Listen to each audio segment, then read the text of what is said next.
As American soldiers head to Bosnia and realize your house isn't exactly in the best shape you want it to be, well, the WDIV handyman has some tips on how to make your kitchen look its best in a hurry. This week we're doing a tile backsplash, and I've got our different components right here. We're going to do it over our existing Formica backsplash, and I've got my tiles. Now this is going to be a roping that I'm going to put in, a corner edge here, and I've got my glue and my notched trowel, and it's notched so that when you compress the tile onto the wall, that the glue has some place to go to, and they're kind of peaks so that you can the tile is peaked on the back so that it can make good contact on with the glue. So here I'm going to place it right here. We'll kind of key it in. Okay, we've gone right over our existing Formica backsplash, and that's fine. This glue is really good, and the wall tile doesn't take a lot of abuse. And I'm going to go over into here, and I've got my float here someplace. Now what we're going to do is we're going to show you how we grout. And now this is a float, how we apply the grout. It's kind of rubbery, soft kind of a surface.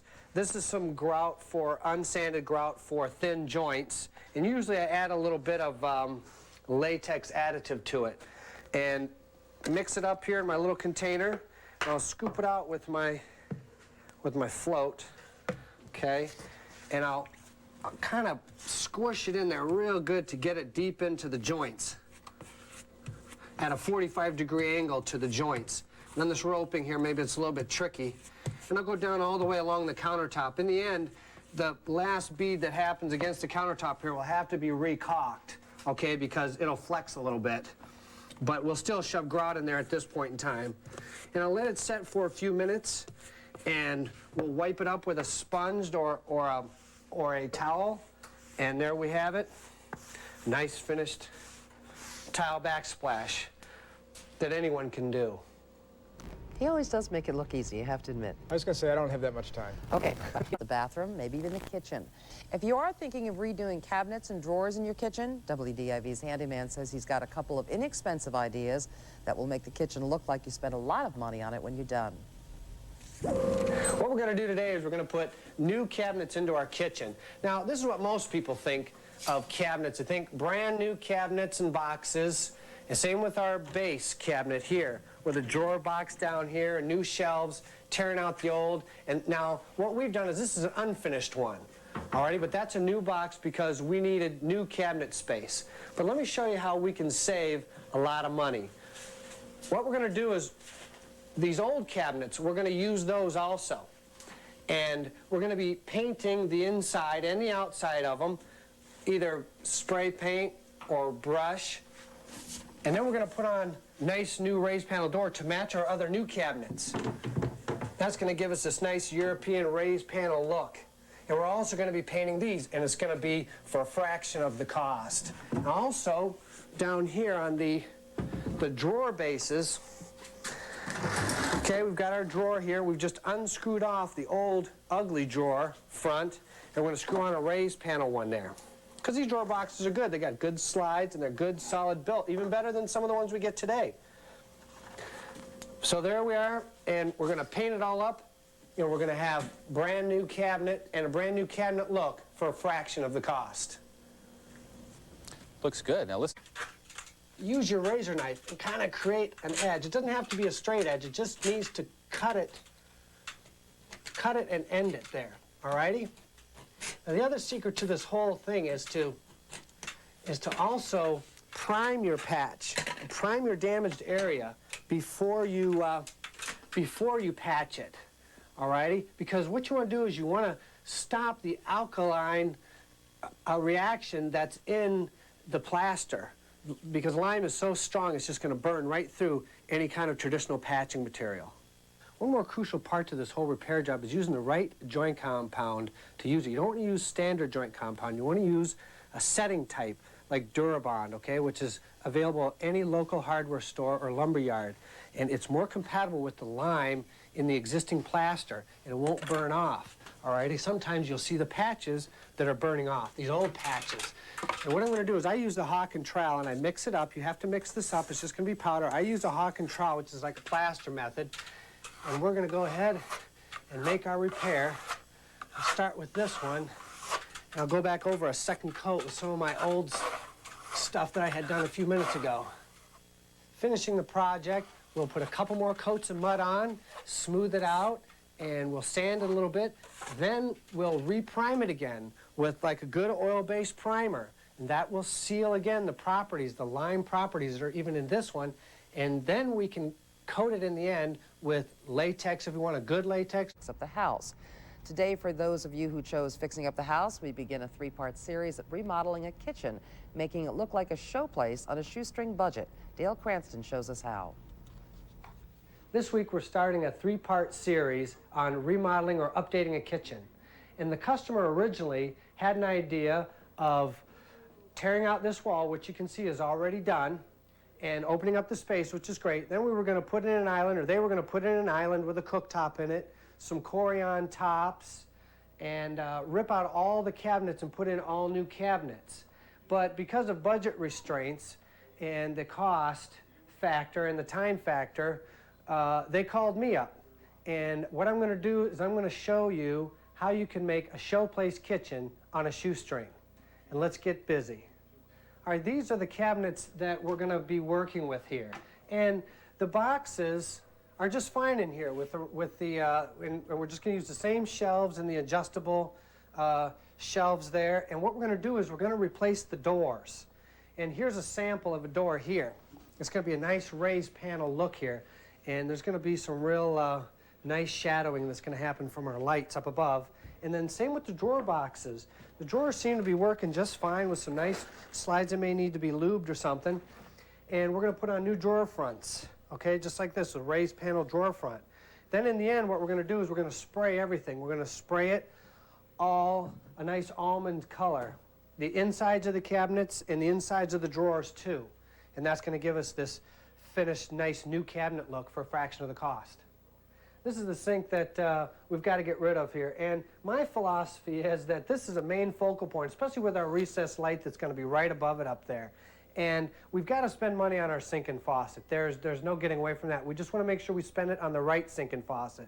Now, I always use Kohler's cast iron, okay? And this is going to be an almond one. It's a 4-hole sink. We'll put our faucet on and a soap dispenser, but good heavy-duty cast iron sink, never going to go wrong with it. And this is the Moen Euro spray type of a faucet. And I like Moen's. I've been getting the best performance out of it for the right price. About a $200 faucet here. But the spray comes right out of there, and it's got the spray button on the top here. And I think this is going to be the best choice for our sink this time. All right, this will be our tile backsplash here. Okay, we're going to put it onto our countertop, and then we'll have a roping about it. Oops, I have a roping about it this height right here. And what we're going to use for the countertop is going to be color core Formica countertop, so we won't have this brown edge on here. But we're also going to do a Corian edge. It's going to look like a fancy countertop, again, for a fraction of the cost. And this track lighting has just got to go. It's getting old, it's old-fashioned, it's obtrusive into the design of the kitchen. And what we're going to use is these inexpensive recessed lights from Builder Square. And that way we can put in many of them on our different work areas over the kitchen sink, and it can really give us a lot of dramatic lighting. All right, now in this area and on either side of the fridge, we're going to have to put new cabinets up. And a buddy of mine who builds cabinets in his garage is going to be making them for us. And that's going to take care of these two areas. We just needed to have new cabinets, but we're going to get them for a good price. We're going to match the doors on the other ones. So we're ready to get underway here. And next week, tune into us, and you'll see this work in progress. And you'll be able to see more tips on how to make a showplace kitchen on a shoestring. Something we can all use in magazines for only a fraction of the cost. Well, today we're going to continue showing you how easy and inexpensive it can be. Handyman Dale Cranston explains. Last week, we introduced you to our challenge, a kitchen that our customers wanted to change into a showplace. But because of budget restraints, they were held back. And as you can see, we've started construction back here, creating that showplace on a shoestring. For lighting, what we've got is these recessed lights that we find them down at Builder Square. That's been the best price, the only place that I can find them. And we can put them right up in here. All righty, now this is above our kitchen sink. And throughout the kitchen, we put a cluster of them. And it really creates a dramatic type of downlighting and a shadowing to enhance every part of our project. We've replaced our original standard Formica, it has this black edge on it, with this new system that we've got. It's got color core Formica, which has the same color all the way through, and a Corian edge that gives it a softer, much richer look. A relatively inexpensive way to dress up a nice countertop is to do a tile backsplash. And here we've got a nice tile, and it's inexpensive. It doesn't have to be expensive, with a roping that's going to go right down through the middle of it here to really give it an extra dimension. We've installed our sink here, and I like this Moen Euro spray type of a faucet because it sprays right in the cradle here, alrighty? And you can pull it out, wash the dog or cat if you want, and our nice cast iron sink here, an almond sink, and everything blends in really well. And we're really progressing and getting a nice kitchen look for a mid-grade cost.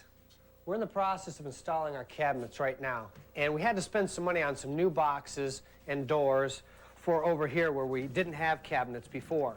But we saved a ton of money over here where we just put on new drawer fronts and new door fronts on our old boxes, and then we'll paint everything so it all looks fresh and new. Great way, an inexpensive way to dress up our whole kitchen area is to put up the 5 1/4 finger jointed crown. It comes already primed and ready to install.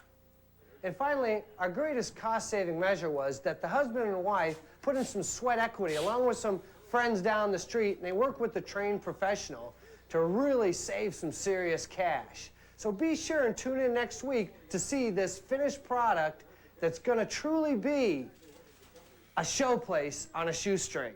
See you next week. And now we want to show you the finished product. The handyman Dale Cranston gives us the grand tour. 10 days ago, you wouldn't have recognized this place. This was a kitchen that really was in need.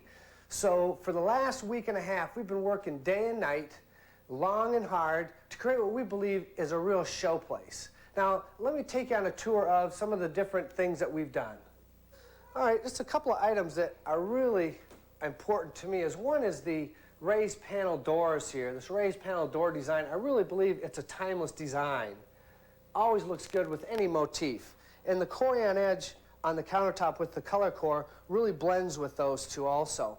All right, here we have the backsplash and how it blends well with our design also with the rope design that goes in the middle there. Now also, we chose almond for this kitchen because it's a busy lifestyle type of kitchen, and it really helps to hide spots, water spots, and it really is conducive to our lifestyle these days. Here's our wood floor, and this was existing. It was already done when we got here, and it blends really well with our almond coloration. Up here we've got our cast iron nice sink with our Euro spray faucet, alrighty, in the almond tone, and a real sturdy sink that'll last for years to come. And also in the paint job, we were able to paint the window frame and the doors that were surrounding so that they can blend in too. This is really hard to believe that these are our old cabinets. One of the advantages of painting in here is we're able to paint the inside of all the cabinets. They look like brand new cabinets, and I don't even think we use shelf paper in here. And then topped off on the outside, we've got this nice, simple but elegant brass knob to really bring out the tones that we have here. The recessed lighting is always an ace in the hole. It always creates a dramatic light. Here we've got our dimmers on here. You can dim it down for some mood lighting. It always accentuates any part of your project. And what we have here is what we believe is a real showplace on a shoestring. And thanks for stopping by. Nice job. Yeah, it looks good. Yeah.